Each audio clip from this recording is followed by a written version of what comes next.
reasons I fought before, and I say like 2016, 2015, like I was fighting for money, for fame, for the excitement of the luxury, the glory, you know, and all that stuff. And that stuff's, you know, now I could actually, you know, I could care less about any of that. And now it's just, for me, it's just like about legacy. It's about going out there and competing with the best. It's about leaving my mark on the sport. It's about showing some kid somewhere that doesn't have a dollar to his name, that's wearing, you know, shoes that are 3 sizes too small, that you can make something of yourself, even if you're given the shittiest hand. So, you know, for me, I guess mentally adapting to and understanding, like, why am I doing this? Finding a reason, finding that purpose was the biggest change for me. And understanding that this is not about anything other than, like, why are you doing this? What's your reason to get up every single day when you're sore, when you're tired, when you know, when something hurts? And why are you here? Why are we doing this? Repeat it, eat, sleep, repeat, you know? And when you find that reason, I feel like it just makes you so much tougher of a person, so much tougher of an opponent. And in life, man, it just makes you that much more locked in and focused on the goal, man. Hey guys, today I want to tell you about an exciting app called Tiki that allows you to take back control of your data. Yes, they are the sponsor of today's show, and this is an amazing app. Look, did you know that companies made $382 billion, let me repeat that, billion dollars from your data last year? This app called Tiki allows you to choose what data you share with companies and how you can monetize it. You just link your accounts in the app and you get paid out. Tiki is completely free to use and is available worldwide, so you can start earning from anywhere. Tiki is launching very soon and they have limited spots available for people to join, so make sure you go sign up today. Once you sign up, you'll be sent a link to download the app and start using it. They're growing super fast, and we'll be having weekly releases and adding new features as we speak. More than 30,000 people signed up, so make sure to join early. The link is also in the podcast description. You do not want to miss out on this.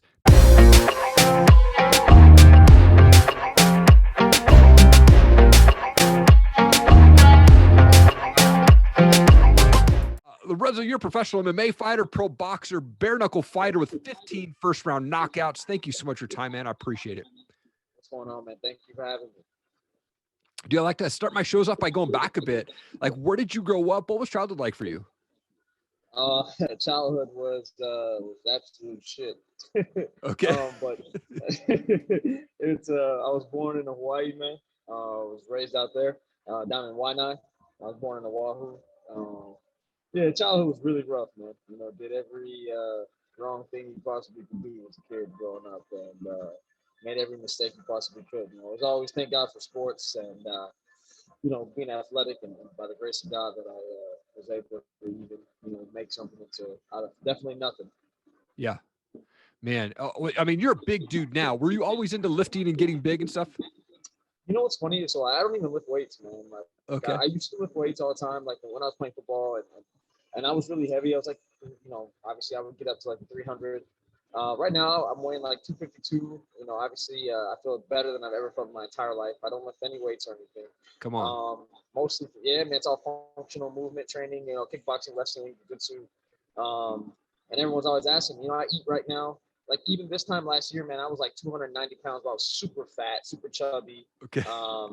You know, but obviously, you know, to get ready to compete for where we're headed to, you know, like the UFC and the big show like that, man, you know, you got to be tip top shape. You know, your engine has to be ready to go at all times. So, you know, for me, it's just about feeding myself right, you know, doing all the right things, keeping myself extremely functionally ready to go and move. You know, movement is huge, especially at heavyweight, man. There's not too many heavyweights that can move the way I move. So right. It's something I want to keep. You know, I like to keep that athleticism, that movement that I'm able to do. And I feel like that gives me a huge advantage in fights. Yeah, absolutely, man. And like I mentioned, you fought in MMA, you've done boxing, you've done bare knuckle. Is there a favorite of those that you like, or and will you continue to do all three, or are you going to laser in on one going forward throughout your career? Man. So I've kind of lasered in on MMA now, completely 100%. You know, I fought my last bare knuckle fight. I think that was December, and that was that for me. You know, that boxing and bare knuckle, all that was. I put that to the wayside. I just wanted to really focus. For me, you know, it was just about getting to the UFC, man. You know, so. That's my only goal, lasered in on that, super focused. That's, you know, 8 to 10 hours a day of just training this, and that's all I do, man. It's if I'm not fighting or training, I'm watching some, you know, fights, or I'm looking at videos, and this is it for me, man. You know? Yeah. I love it, man. But with 15 first-round knockouts. You're obviously the guy who hits hard, but who is someone that has hit you the hardest, and you're just like, man, that guy just rocked me?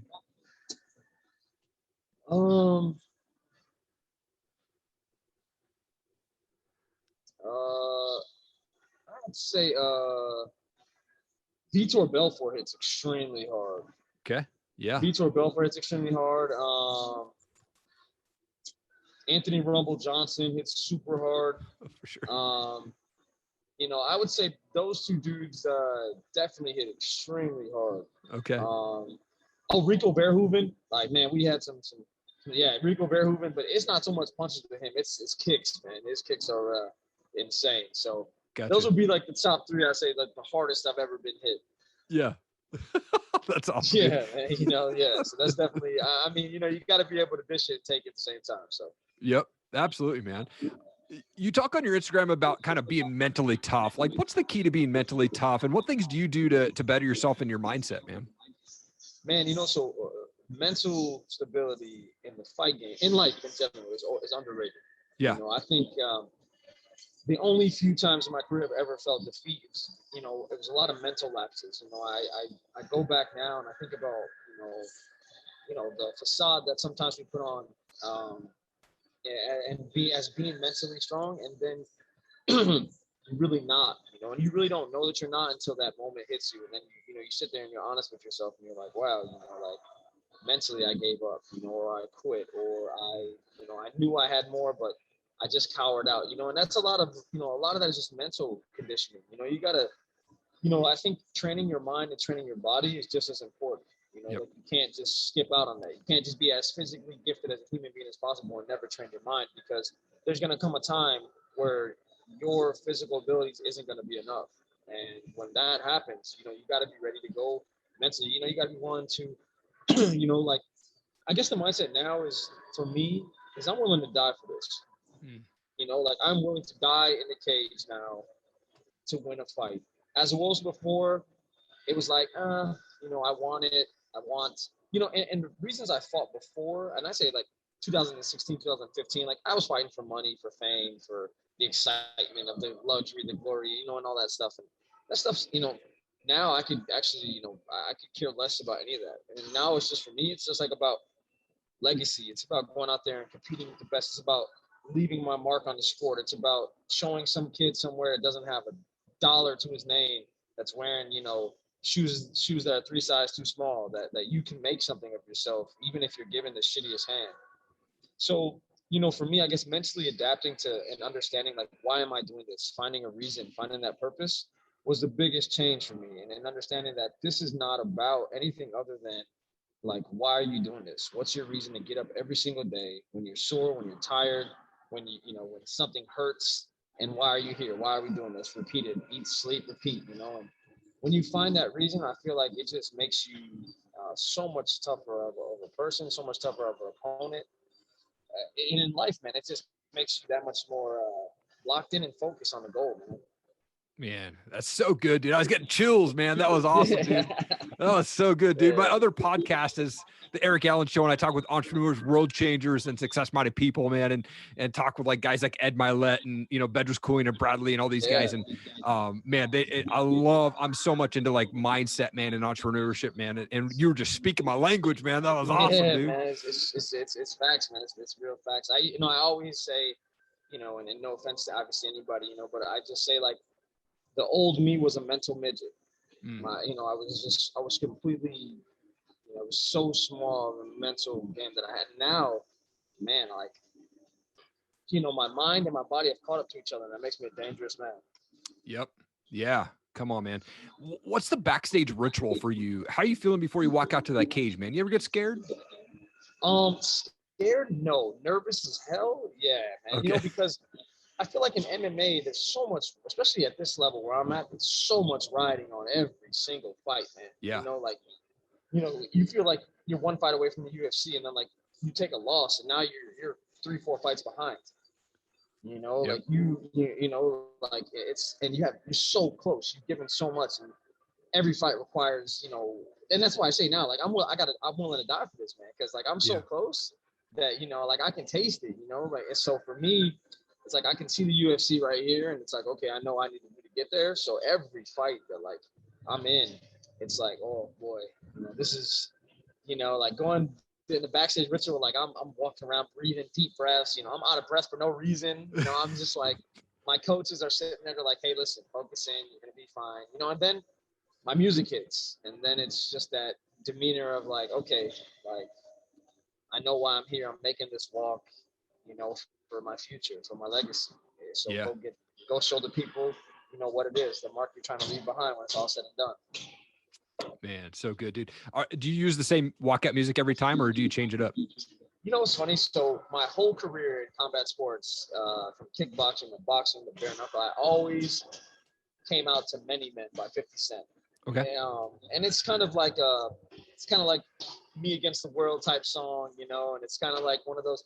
And just recently in my last MMA fight, I was talking to my coaches and everybody. I was like, that part of me, that hatred, that Me Against the World mentality, I don't have it anymore. I no longer carry that with me. So I came out to a song Legendary, and it's just like, it was just a different change of pace, man. Like everything was so different. Everything in my life now is just so different in the fight game and just with life. So, yeah, like I no longer carry that chip on my shoulder that, now it's just about like, I'm doing this for all the right reasons. So it's like just a fun experience now. Love it, dude. Hey guys, today I want to tell you about an exciting app called Tiki that allows you to take back control of your data. Yes, they are the sponsor of today's show, and this is an amazing app. Look, did you know that companies made $382 billion, let me repeat that, billion dollars from your data last year? This app called Tiki allows you to choose what data you share with companies and how you can monetize it. You just link your accounts in the app and you get paid out. Tiki is completely free to use and is available worldwide, so you can start earning from anywhere. Tiki is launching very soon and they have limited spots available for people to join, so make sure you go sign up today. Once you sign up, you'll be sent a link to download the app and start using it. They're growing super fast, and we'll be having weekly releases and adding new features as we speak. More than 30,000 people signed up, so make sure to join early. The link is also in the podcast description. You do not want to miss out on this. What's your favorite part about being a fighter, man? Man, it's truth, man. It's the truth. Yeah. There's nothing more true than, all the work, all the hours, all the preparation, all the mental games that fighting plays with you. And then going out there and figuring out, like, okay, like, what's more real than two people going at it in the truest form of combat? And it's the truth serum, man. You find out a lot about yourself. Like I have tatted on my chest, adversity introduces man to himself. You find out a lot about yourself when adversity hits. Yeah. Because obviously we expect things to happen in life and we expect them to happen a certain way, and then they don't happen that way. And then all of a sudden you see how people run or cower to get flustered, or, people go into hiding, and it's just like, or you sit there, you face the adversity, overcome it, and it's the best feeling of your entire life. Yeah, man. So you are fighting actually today when this show drops, April 2nd at Valor Fighting Challenge 80. Last I saw you were fighting Jake Zog, or did that change? Yeah, I think we're fighting Jacoby Zogger for something like that. I don't even, honestly, man, we don't even really care. We don't even worry about too much about the opponents. Yeah. We just tell like the promotions, we say like, we're in, we'll sign for whoever it is, whoever you find, we'll say yes. It doesn't matter if he's 100-0 or whatever the case may be. We don't really care. At this point in time in my career, like I said, it's about going out there and getting to the UFC. So every opponent I face, everybody create, whether somebody's 0-100 or 100-0, they all have their own challenges, so yep. I respect, you got to respect everybody, and you got to treat everybody as the most dangerous person in the world. And, and you train that way, and that way you don't cheat yourself out of any training days. Absolutely, man. Where can fans follow you and connect with you online? Like Instagram, a favorite place for you, or where's the best spot for you? Yeah. So Instagram, it's The Real Dream Killer. On Facebook, it's Lorenzo Hood. I think I might be maxed out on friends, but okay. I do live videos at least once or twice a week on Facebook, for people that message me and ask me questions, or people that are just going through a hard time. And, like all the time, I try to go on there at least once a week and do a live and answer at least, 10 to 15 questions that people may have had, or, just talk about my own life experiences or growing up, and just in general, things that I feel like, people, you know, as athletes sometimes, as guys get to, you know, start to get that star power behind them, I feel like they, you know, they forget about, you know, telling people about that, you know, the failures and the things that happen. You know, everyone only sees the success, you know, but there's so many failures that go into being successful that I feel like people leave that out of every success story. Mm-hmm. You know, it's not until you see that, like the movie that comes out, you see all of it, you know, but it's like, hey, not everything's the Hollywood story. Not everything is that. Sometimes you got to fail. You know, I tell people all the time, and, you know, one of the things I hate when people say is they say failure is not an option, you know, and for me, it's not a true thing because failure is actually the most readily available option in the world. Yep. You know, it's easy to fail because there's no consequence behind it. It's easy. Most people expect you to fail at things. You know, it's succeeding in which comes the great expectation. Succeeding comes the hard work. Succeeding becomes, you know, that's the hard part. You know, so I try to give back to the fans just a little bit of my mentality and, you know, a lot of my failures. You know, and show people that, hey, listen, like a kid like me shouldn't be here, but through hard work, through, you know, just the grace of God, through dedication, like here I am now sharing. You know, I'm on the mountaintop overlooking my dreams. You know. Yeah. Man, so good. Lorenzo, I also wanted to give you an opportunity to give a shout out to coaches, teammates, sponsors, anything like that, man. The camera's all yours, bro. Yeah, man. So I want to say a big shout out to my head coach, Paul Rhino Reinhardt, my other coach, my other head coach, Roberto Ramirez, Chicago Fight Team, UFC Gym Orland, all my training partners, Hector, Alex, Big Red, Bilal Muhammad, Lewis Taylor, Horacio, Max Perez, Gabe. Man, you know, if I'm forgetting somebody, you know, I apologize. My management team, DreamX Management, Joey David, Peter Johannes, Daryl LaShawn. Man, my sponsorships, oh my God, Bareknuckle Freak, let's see, 1252 Sports Management, Valorine's Height, excuse my language, trying to think, 86ers brand, man, Jim Shark, I know I'm forgetting Sanibel, oh boy, RVCA Rubica, you know, and I'm sure I'm forgetting some people. Oh, Contenders Clothing. You know, if I forgot about you, I apologize. But yeah, man, big shout out to all these people. Nice. You know, we're at it every single day. You know, these people have stuck with me and been with me, and like we're, you know, obviously we're on the cusp of something great. You know, we got big news, super big news in the pocket. You know, I can't say anything, but some huge news, you know, on the way, man. So, Sweet. you know, I appreciate people like you know, having me on and let me share my story. And, you know, I appreciate all the hard work that you guys do. I know how hard it is to, you know, do what you guys do as well as what we're doing, you know? Man, that's so good, dude. I like to finish my show with some fun questions here real quick. I've got these things called pod decks. Such just random questions, man. I'm pulling out here. Let's see what happens. Let's see what happens. Who is your favorite hero of fiction? Hero of fiction. Venom. Nice. Yeah, actually, for sure. Yeah, got him tattooed on my leg, man. He's an anti-hero, you know, kind of like the story of my life. I feel like never too good, never too bad. Come on. If you had to teach a class on anything, what would it be? Teach a class on anything, martial arts related or just in life related? Anything, man. Yeah, it could be martial arts or life. It would be learning how to pick yourself up from rock bottom. Yeah, buddy. Love it, dude. And I'm a music guy, so I love to ask the question, like, what's a favorite band for you, or do you have a favorite type of music you like to listen to? Man, I'm a huge country guy, man. No one ever expects that from me, but I love all types of country music, man. Like huge country guy. I play the guitar and everything, you know, kind of weird like that. Come on, man. Dude, that was awesome. Like my first country concert, I won through a radio station and got to see Kenny Chesney for my first concert. Oh, wow. Yeah. And there you go. This was like probably, oh man, it's probably been 9 years ago now, but probably one of the best concerts I've ever been to. Dude, yeah, that's crazy. Yeah, Luke Combs, Kenny Chesney. I mean, so many. Luke Combs, probably one of my favorite artists in the world. Okay. Dan and Che, you know, there's so much, man. I could sit here and go all day when it comes to country. Yeah, for sure, man. Lorenzo, such an honor to have you on my show, man. You are an absolute world changer, a beast in the fighting game, man. And I'm excited to see you get number 16 and see you in the UFC for sure, man. Thank you for taking the time, man. Thank you so much, man. Thank you for having me on. Thank you so much for watching the show today. I appreciate it. If you could, please leave a rating and review on our Apple podcast. The link is down below. That helps us get our message out, get the show out, helps us get ranked out there on the Apple podcast. Also, leave a comment below, man. I'd love to know what part of this show made the most impact on you. I respond to every comment on there. And please share this video, whether you're watching on Facebook, Instagram, YouTube.